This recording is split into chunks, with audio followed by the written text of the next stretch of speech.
Electric vehicles are taking over the world, and one company is rising faster than almost anyone expected, BYD.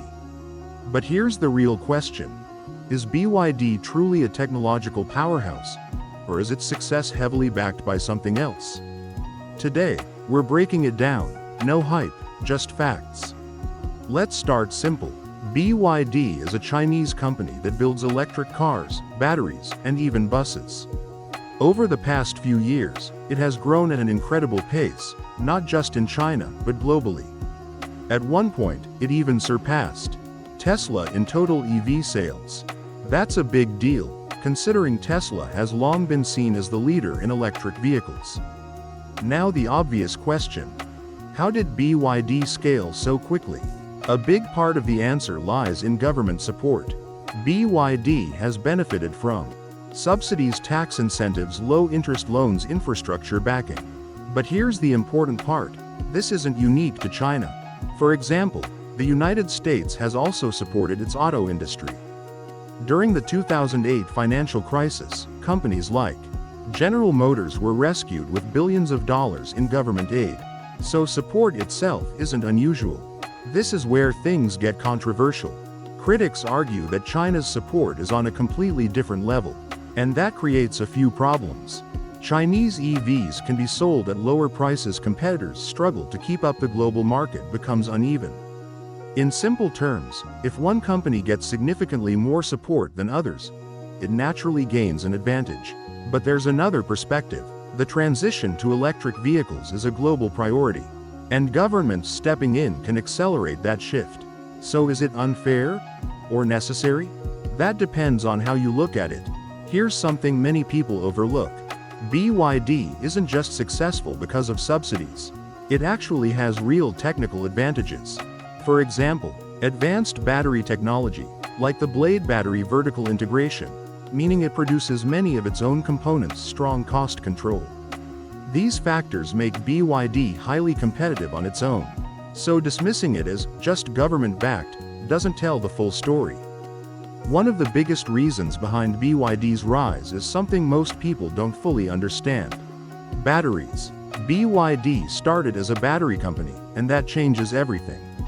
Unlike many competitors, BYD doesn't rely heavily on third-party suppliers. It makes its own batteries. This gives it lower production costs, more control over quality, faster innovation.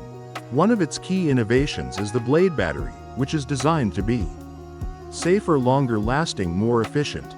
In an industry where batteries are the most expensive component, this is a massive advantage. BYD is no longer just a Chinese company. It's expanding into Europe, Asia, the Middle East. And this signals something important. The EV market is becoming more competitive than ever. It's no longer just about one dominant player. Multiple companies are now fighting for the top spot. Another major factor behind BYD's success is pricing. Tesla often focuses on premium innovation, but BYD focuses on affordability. That means lower-priced EVs, more accessibility for average consumers, faster adoption in developing markets.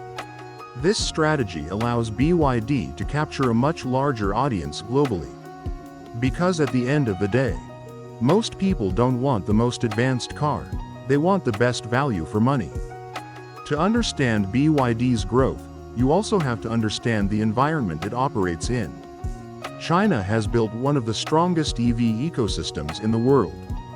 This includes charging infrastructure, battery supply chains, government policies pushing EV adoption. So it's not just about one company.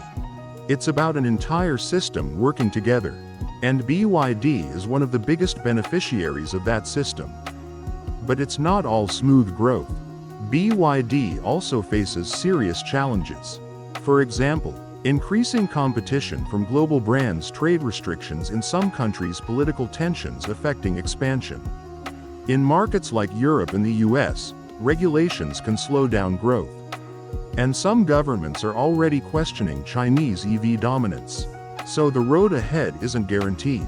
A lot of people assume BYD is just selling cars. But the business model is much deeper. BYD earns revenue from Electric cars, batteries, electric buses, and commercial vehicles, energy storage solutions.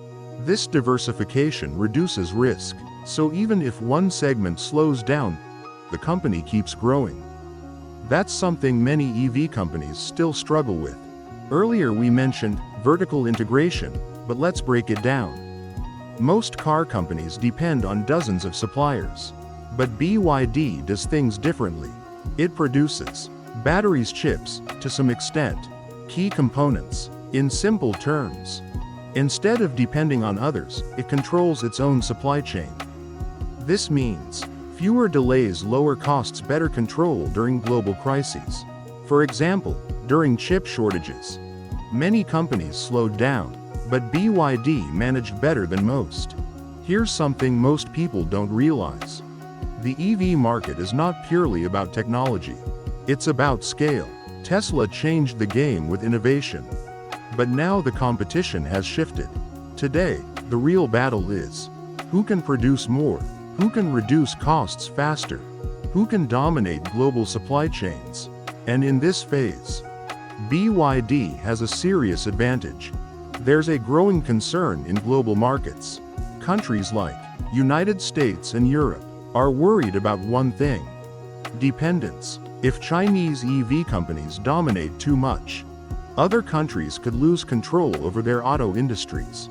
That's why tariffs, extra taxes, are being considered. Local EV production is being pushed, policies are being adjusted.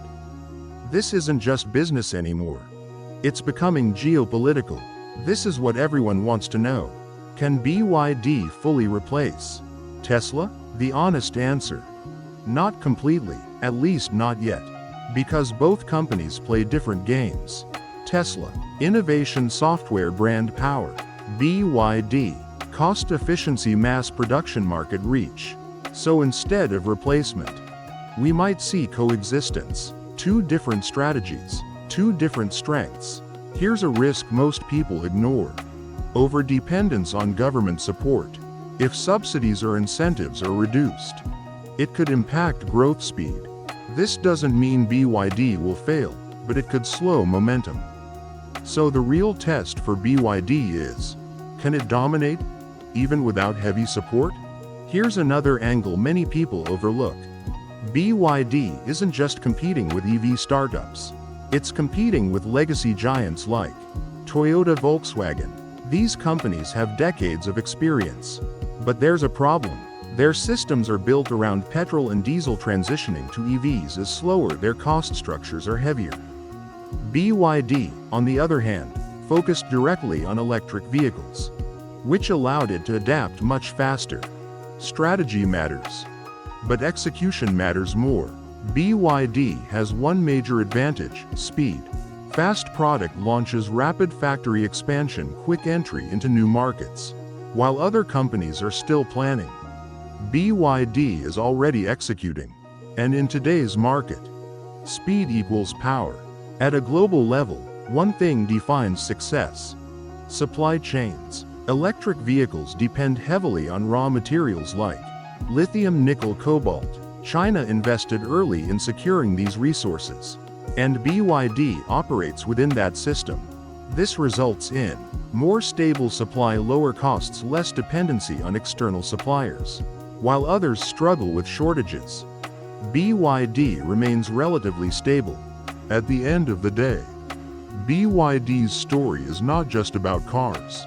It's about government power, industrial strategy, global competition, and how one company used all of it to rise faster than anyone expected. Looking forward, the EV market is entering a new phase. It's no longer just about innovation. It's about cost, scale, supply chains. Companies that can produce faster, cheaper, and at scale will dominate. And right now, BYD is playing that game extremely well. But competition is catching up. Do you think BYD will eventually overtake Tesla completely? Or is this just a temporary shift? Let me know in the comments below. And if you want more deep dive content like this, don't forget to subscribe. Here's something interesting. The company that once followed the market is now shaping it.